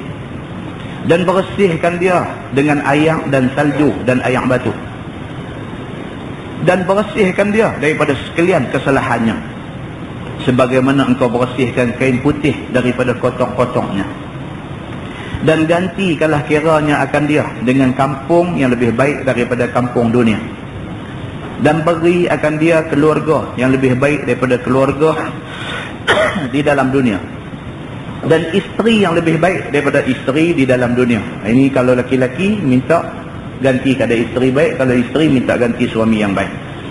Dan masuk olehmu akan dia ke dalam syurga, dan lindungkan dia daripada azab kubur dan fitnah kubur, dan daripada azab neraka. Dan telah meriwayatkan hadis ini oleh Imam Muslim di dalam sahihnya. Maknanya hadis ni, doa Allahumma ighfir lahu warhamhu wa'afihi wa'fu anhu, ini sabit daripada hadis sahih riwayat Imam Muslim. Masalah dia kata takbir yang keempat dan doa yang di dalamnya. Kata Imam Nawawi rahimahullahu ta'ala, telah berkata sahibul muhazzab, kata Imam Asy-Syafi'i di dalam Al-Um, mengucap takbir orang yang sembahyang mayat itu takbir yang keempat, dan memberi salam dia. Takbir keempat kalau tak mau doa pun tak apa dah. Takbir Allahu Akbar, Assalamualaikum warahmatullahi pun tak apa. Dan katanya di dalam kitab Al-Buwaiti boleh mengucapkan Allahumma la tahrimna ajrahu wa la taftinna ba'dahu. Boleh juga kalau nak baca doa tu, boleh juga. Dan kata Imam Nawawi, kedua nas itu bagi Imam Asy-Syafi'i yang disebutkan dia pada zikir mengiringi takbir yang keempat, dan telah muwafaqah ashab atas ketiadaan wajibnya. Takbir yang keempat tak wajib berdoa, tapi kalau nak berdoa itu sabit juga mengikut keterangan Imam Asy-Syafi'i. Masalah memberi salam pada sembahyang jenazah itu bagaimana? Kata Imam Nawawi rahimahullahu ta'ala, salam itu satu rukun pada sembahyang jenazah. Salam tiada sah sembahyang melainkan dengan dia, dengan tiada khilaf di sisi mazhab Syafi'i. Adapun sifat salamnya, maka padanya dua nas bagi Imam Asy-Syafi'i. Bermula yang masyhur, dua salam itu disunatkan. Dan katanya di dalam Al-Um, salam yang satu dimulakan dia kanan dan disudahkan dengan paling ke kiri. Itu biasalah. Itu yang dikatakan sembahyang jenazah. Wallahu a'lam. Lepas ini kita masuk bab ma jaa fi shalah 'ala al-janazah wa syafa'ati lil mayyit, iaitu bab yang menyatakan sembahyang atas jenazah dan syafaah bagi mayat. Lepas ini tuan-tuan, dia akan mai tajuk tentang apa nama asy-syafaah ni, maksudnya sembahyang mayat tu sendiri dia panggil asy-syafaah lah. Bagusnya macam mana sembahyang mayat ni? ramai bagus ke, ramai sikit sama saja ke, ini dia akan cerita lepas ni. Kalau kata sikit, katalah mai lebih kurang dari 15 orang ya sembahyang mayat, bagaimana cara nak buat dia akan beritahu. Nabi dia kira kalau mai ramai tak apalah, sembahyang lagu biasa. Kalau mai sikit, Nabi akan jadikan 3 saf. Kalau sikit, katalah mai 15 orang, Nabi akan jadikan 3 saf. 5 orang, 5 orang, 5 orang, buat bagi jadi 3 saf. Benda ni dibuat oleh Nabi SAW dan dia ada penjelasan dia. Dia ada penjelasan dia. Kalau ada 15 orang tak sah duduk sebaris gitu, tapi jadikan 3 saf. Ini ada sabit daripada suruh Nabi SAW. Kita akan tengok selepas ni. Banyak benda tuan-tuan sebenarnya berkaitan dengan mayat ni pun dia ada banyak cerita. Yang kita pun sebenarnya pun duduk tergagau-gagau, duduk terabah-abah. Kita pun main turut, main ikut bagaimana orang buat lagu tu kita buat. Kalau orang buat betul pun betul, kalau tak betul pun kita turut juga. Pasal apa? Pasal kita tak pasti betulnya macam mana. Jadi bila kita baca kitab ni, bila kita tengok dalam hadis ni, barulah kita nampak yang kata sembahyang mayat, yang kata pengurusan mayat macam yang Nabi tunjuk ni macam mana. InsyaAllah kita tengok pelan-pelan, kita nampak pelan-pelan. Lepas dia akan masuk bab fi karahiyati salah inda tulu'i syams wa ghurubiha. Cerita tentang adanya hadis yang melarang sembahyang mayat itu dibuat pada 3 waktu, pada 3 keadaan. Ada hadis yang menegur sembahyang mayat dibuat pada waktu lepas sembahyang subuh sehinggalah matahari qadar segala. Dalam tempoh masa haram sembahyang tu tak boleh sembahyang mayat. Ada hadis yang keluar main macam tu. Dan waktu yang kedua, waktu matahari tengah rembang. Selagi dia tak masuk waktu lohor, selagi tak gelincang matahari, waktu tengah rembang tu tak boleh. Satu lagi, sewaktu matahari tengah duk ghurub sebelum nak jadi maghrib tu. Ini 3 waktu ada hadis yang larang di tanah mayat masa tu. Yang kemudiannya ada lagi hadis lain main. Maka ulama buat kesimpulan pula macam mana. Ulama kata sembahyang mayat ini, dia kata sembahyang yang bersebab. Hadis yang suruh mayat disegerakan lebih kuat daripada hadis yang melarang sembahyang di 3 waktu ni. Maka kalau sekiranya mayat tu emergency, nak kena tanam time tu, dan time tu pergi jatuh time larang sembahyang, maka mayat masih boleh disembahyangkan. Pasal dia adalah sembahyang yang bersebab. Ni dia ada perbincangan dia. Kan kadang-kadang dia nak jadi. Bukan kata, tapi ulama kata kalau sengaja pilih time tu untuk nak pergi simpan mayat, itu makruh. Dia kata. Kita tak pilih time tu. Kita tak pilih time dekat-dekat nak maghrib tu pergi simpan mayat. Kita tak pilih time tu. Kita pilih lepas sembahyang asar. Misalnya kata lagu tu. Tiba-tiba dia nak jadi cerita hujan lebat ke apa ke macam mana ke, liang hak korek tu dia duk reban. Misalan kata jadi macam tu. Liang hak korek tu reban. Nak pergi buah mayat tak boleh, dia reban habis semua. Jadi duk kena duk korek lain, duk korek lain, duk korek reban, korek reban, korek reban. Sehinggalah sampai dah time dia pergi masuk time yang dilarang sembahyang ni. Time tu baru boleh jadi liang elok. Adakah mayat nak kena tunggu sat dulu bagi lepas time tu baru simpan? Ada. Dia kata dalam keadaan macam tu jalan. Ataupun mayat no accident di Johor Bahru mana no balik mai Penang juga, nak mai simpan di Penang juga, nak simpan sebelah Tok Wan dia. Kan ni orang-orang kita ni biasa lah. Tok mana pun nak simpan di kampung, nak simpan sebelah Tok Wan. Tok Wan pun tak tahu dah, kata amai duduk sebelah Tok Wan pun tak tahu dah. Kalau nak simpan tu sebelah Nabi, itu lain cerita lah. Kan macam Sayyidina Abu Bakar bila dia sakit, dia bercita-cita sangat kalau boleh dikebumikan dia di sebelah kekasih dia Nabi SAW. Itu lain cerita. Ini nak balik daripada Johor, nak main simpan sebelah mak dia, tak ada apa. Di mana dia mati, di situ ke bumi. Itu lebih baik. Itu lebih baik. Doa kita duduk di sini, kita angkat tangan minta doa dekat dia, ikhlas doa kita, Allah nak bagi sampai-sampai. Itu hak Allah Subhanahu wa ta'ala. Tak payah pergi duduk baca Yasin atas kubur tu, duduk diam yang duduk nak bagi masuk betul atas batu nisan tu. nak jurus pahala Yasin tu pergi masuk betul dengan bucu batu nisan tu nak bagi. Tak ada agama tak suruh macam tu. Kan? Macamlah kalau baca di rumah Tuhan tak tahu. Takut sekali lagi pahala tu pi hinggap kubur orang lain, takut naya. Tuan-tuan, jangan fikir Tuhan sampai macam tu, jangan. Itu terlalu teruk lah. Kalau kita fikir macam tu terlalu teruk. Tang mana pun kita duduk, kita anak, kita baca untuk ibu bapa kita. Tuhan tahu siapa mak pak kita. Tok nek kita generasi yang ke bawah nu kita pun tak tahu, Tuhan tahu. Ini kepula mak kita, ayah kita, Tuhan sangat-sangat tahu. Tak payah hari ni. Duduk di rumah, duduk di masjid, duduk atas kereta, duduk atas kapal terbang, nak baca apa, nak hadiah untuk mak pak, Masya Allah jalan. Kan? Itu cerita dia. Kita akan tengok perbincangan-perbincangan tentang benda ni. Dia akan main dekat kita satu-satu insya-Allah. Wallahualam. Soalan, adakah angkat tangan takbir sembahyang mayat pada takbir yang pertama sahaja? Tak. Angkat tangan pada tiap-tiap takbir. Angkat tangan pada tiap-tiap takbir. Bukan mula aja Allahu Akbar lepas tu tak angkat dah. Disunatkan angkat tangan pada tiap-tiap takbir. Cuma kaifiat angkat tangan itu ada dua hadis. Satu hadis dia kata Nabi biasa angkat tangan sampai ni. Apa nak kata? Cuping telinga.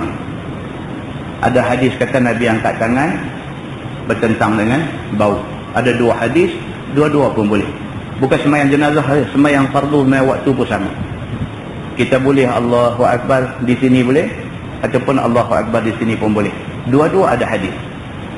Dua-dua ada hadis. Pegang tangan Allahu Akbar, sama ada kiri kanan duduk atas kiri macam tu pun boleh, ataupun pegang di pergelangan tangan pun boleh. Dua-dua pun ada hadis daripada Nabi SAW. Yang tak ada ni Allahu Akbar bubuh lampu kek lagu tu tak ada. Tak duduk sini ni dia ada lagu tu, dia ada lagu tu. Ada hadis. Itu ada hadis. Jadi sembahyang mayat takbir pada tiap-tiap kali takbir itu disunatkan angkat tangan. Bolehkah masuk ke tanah perkuburan dalam keadaan berhadas besar? Mengikut ulama fiqh dia kata makruh. Bukan haram, tetapi makruh. Kalau hadas besar yang dimaksudkan di sini hadas besar bagi orang perempuan yang datang haid. Dia kata kalau sekiranya dapat pastikan darah kosong itu tak menitik ke tanah perkuburan, maka masuk itu makruh dia kata. Tapi kalau dibimbangi takut-takut darah kosong itu menitik, maka masuk itu haram. Dia lagu tu. Sama dengan nak masuk kawasan kubur, boleh tak boleh pakai kasut. Ini kita akan jumpa. Dalam bab ni kita akan jumpa nanti. Masuk ke kawasan kubur, boleh tak boleh masuk berkasut. Dia akan jumpa. Dia akan perang macam mana ulama bincang tentang masalah masuk pakai kasut ni. Ada hadis yang suruh buka kasut. Ada hadis, ada orang yang mengkiaskan hadis yang mengatakan mayat apabila orang yang pi hantar dia ke bumi, dia tinggal dia. Mayat dengar bunyi tapak ni'al, tapak kasut orang yang meninggalkan kubur.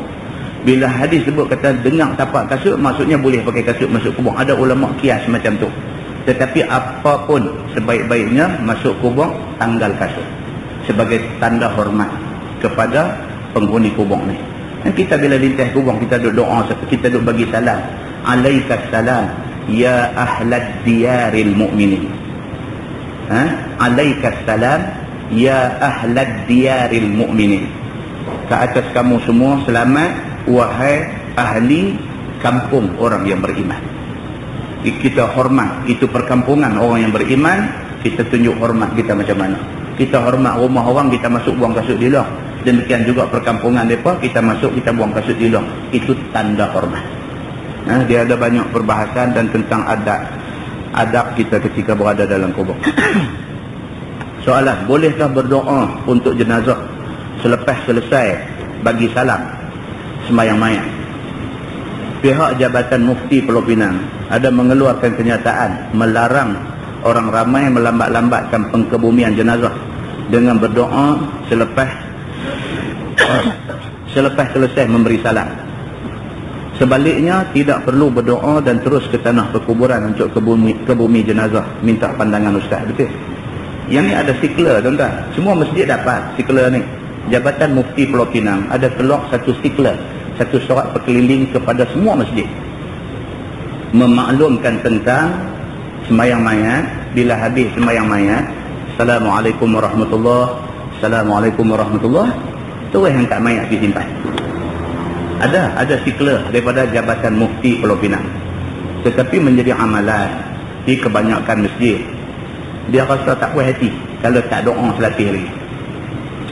Dia rasa lagu tu, dia rasa dah Assalamualaikum warahmatullahi, Assalamualaikum warahmatullahi, Al-Fatihah lagi satu, Al-Fatihah lagi, ada bubuh qul huwallah pula buang 5 kali, 7 kali lagi. Lepas tu doa pula lagi selapih lagi. Modify. Cerita dia, kita duk ingat nak bagi elok, kita tak tahu sebenarnya itu kurang elok. Sebab yang lebih elok apa dia? Segerakan mayat. Perbuatan kita tu, kita duk tahan dia, kita duk melambat-lambatkan dia daripada nak dapat hak Tuhan nak bagi. Lebih baik daripada hak kita duk nak bagi. Tuan-tuan, dia masuk oleh sekejap lagi dalam kubur sekejap lagi. Kubur dia tu jadi raudhatun min riyadil jannah. Kubur dia sudah jadi satu taman daripada taman syurga Allah.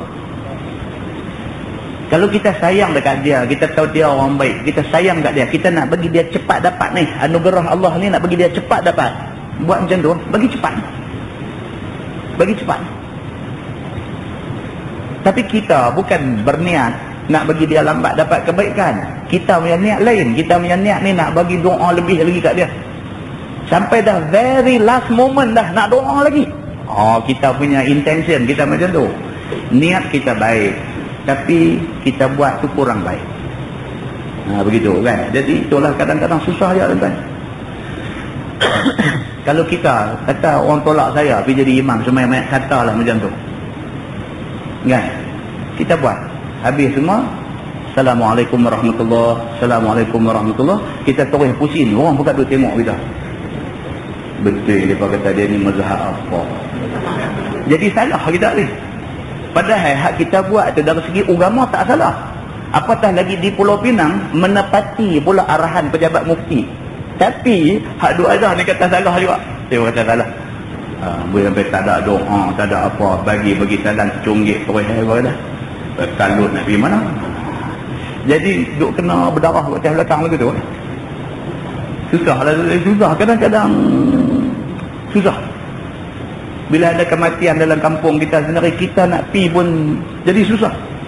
Bila kita pi, orang tengok, kata ustaz mai tak apa. Bila mayat nak awak turun, dia pegang tangan kita. Kata ustaz tolong awak turun. Mana ada awak turun? Tak ada awak turun. Dah habis mandi, sudah selesai kapan, awak pi lah masjid. Itu saja. Tapi dalam masyarakat kita dia ada istilah awak turun. Nak awak turun tu kita tak tahu nak buat macam mana. Pasal tok mengaji berapa punya lama dah tak pernah jumpa bab awak turun ni. Depa suruh awak turun, kita nak awak turun lagu mana? Kita kata awak turun, kita kata. Bila kita pergi duk kata lagu tu, pencegam macam nak tergelong je mata, kata awak dia ni pelik ni, ustaz apa dia ni. Susah tuan-tuan. Cerita dia mau pergi duk kok jauh-jauh. Kita tengok aja upacara yang mereka buat ni, kita tengok dah lagi awak turun ni. Ada 2-3 ustaz nanti duk berebut nak pergi siapa nak awak turun. Kan tak lagi Al-Fatihah lagu duk pergi sikit-sikit. Duk jauh-jauh. Pasal kita nak langkah pergi masuk, nak abang kata tak payah buat tu jadi masalah. Cuma tuan-tuan, bila mai keluarga kita buat.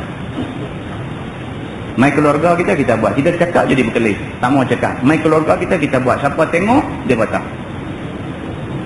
Mai keluarga kita buat. Susah tuan-tuan. Tak lagi sembahyang mayat, kita pergi sembahyang mayat. Habis sembahyang mayat, kita ikut arahan Jabatan Mufti dan kita ikut hadis Nabi. Habis Assalamualaikum warahmatullahi, Assalamualaikum warahmatullahi, kita pun pusing pergi tolong pegang nak angkat sekali. Dia apa berkata tengok pelik pula. Sampai Fatihah pun tak ada, doa pun tak ada, ni kok mana dia ni. Balik itu kalau 10 biji kereta mai 10 sembang duk dah. Bawa balik masjid masing-masing pula. Sakit kepala pula lepas tu. Bawa pergi kubur pula, bawa pergi kubur, habis selesai simpan apa semua, kita pula duduk datang tu, aku kata ustaz dah, bagi ustaz talqin, dia mai pula satu lagi, ustaz sila talqin. Kita pun kata tak apa, lepas 2-4 tikam lah kita tersaduk, kita berdiri ya, kita berdiri, kita cakap sikit, cakap tu tazkirah kepada orang hak main ni. Kita kata qala Allah Subhanahu wa ta'ala fi kitabihil karim, Allah berfirman dalam Quran, kullu nafsin dha'iqatul maut, setiap orang yang hidup pasti akan menemui mati. Kita kata hari ini kawan kita tiba saat yang dijanjikan Allah, dia pun dimatikan oleh Allah Subhanahu wa ta'ala. Hari ini hari dia, hari kita akan menyusul selepas daripada ni. Kita sama-sama doa kepada dia, mudah-mudahan Allah Subhanahu wa ta'ala bagi ketenangan kepada dia ketika menjawab soal muka dan nakir di dalam kubur nanti. Allahumma salli ala Muhammad, terus baca doa. Itu saja. Dia pakai dua pelik pula dah. Dia kata lagu orang Kristian pakai berdiri ya. Dia kata lagu orang Kristian tu pakai berdiri aja. Tuan-tuan bayangkan macam mana nak duduk, sedangkan kita duduk baca kitab ni, duduk abang larang duduk. Macam mana saya nak duduk? Saya baca benda ni, saya tahu tak boleh. Macam mana saya nak buat? Dalam kitab Al-Muwatta, kitab hadis Imam Malik, dia buat mai satu hadis. Satu orang sahabat duduk atas kubur. Lalu Nabi kata, la tu'zi sahib hadzal qabri. Nabi kata, jangan sakiti penghuni kubur itu. Nabi tegur sampai macam tu. Nabi lalu tepi kubur, nampak satu orang duduk. Nabi tegur dia. Nabi kata, la tu'zi, jangan kamu sakiti sahib hadzal qabri, penghuni kubur ni, jangan kamu sakiti dia. Nabi marah macam tu. Kita tahu, masalahnya kita tahu benda tu, kita nak pergi duduk tuan-tuan. Macam mana nak duduk? Tak mau. Kita tak mau. Jadi kita tak mau duduk ni, nak buat macam mana? Keluarga kita meninggal, kita boleh buat. Orang lain kita jangan pergi buat pandai. Kita buat pandai lagi, dia pasal agak belakang kita. Orang ramai sagak tak apa. Keluarga si mati pun sagak. Dia rasa macam pak dia ni tak ditalkinkan, tak puas hati. Dia kata pak aku ni macam mana ni, apa tak buat ni. Dia kata, dia duduk sakit kepala. Jenuh kita tuan-tuan, jenuh. Jadi tuan-tuan, itu sebab saya kata kita mengaji agama, awal-awal mai duduk, hati buka. Quran kata sami'na wa ata'na. Kami dengar, kami taat. Bila yang diperdengarkan kepada kita tu ayat Quran, yang diperdengarkan kepada kita tu hadis Nabi, sami'na wa ata'na. Kami dengar, kami taat. Taat maksudnya apa? Kami akan buat macam yang kami dengar. Cukup. Ini cerita dia. Susah. Saya selagi mana ada sandaran, saya tak kisah orang nak kata apa. Selagi mana ada sandaran, buka sebentang, dia ada hadis dia, tu dia huraian dia menepati macam yang kita faham, puas hati. Allah yang menilai kita. Penilaian Allah yang objektif. Penilaian orang ni tak tentu lagi. Orang kata betul, belum tentu betul. Tapi kalau Allah kata kita betul, kita tentu betul. Allahu Akbar. Alhamdulillah. Muslimin dan muslimat yang dirahmati Allah. Jadi kita boleh faham benda macam ni. Kita boleh faham benda macam ni. Semua orang kena buka hati, buka dada, berlapang dada, menerima Quran dan hadis Nabi SAW. Mudah-mudahan benda ni boleh membantu kita tak tergelencong, tak tersimpang daripada jalan dia, dan kita sentiasa duduk di atas jalan kebenaran. Dan mudah-mudahan Allah Subhanahu wa ta'ala memberi taufik dan hidayah kepada kita semua. Kita selamat daripada penyelewengan dan sebagainya. Yang baik daripada Allah, yang tak baik silap saya. Kita tangguh dengan tasbih kafarah dan suratul Asr. Subhanakallah. Asyhadu an la ilaha illa anta astaghfiruka. Bismillahirrahmanirrahim. Innal insana illa alladhina amanu. Allahumma salli ala Muhammadin fil awwalin wal akhirin.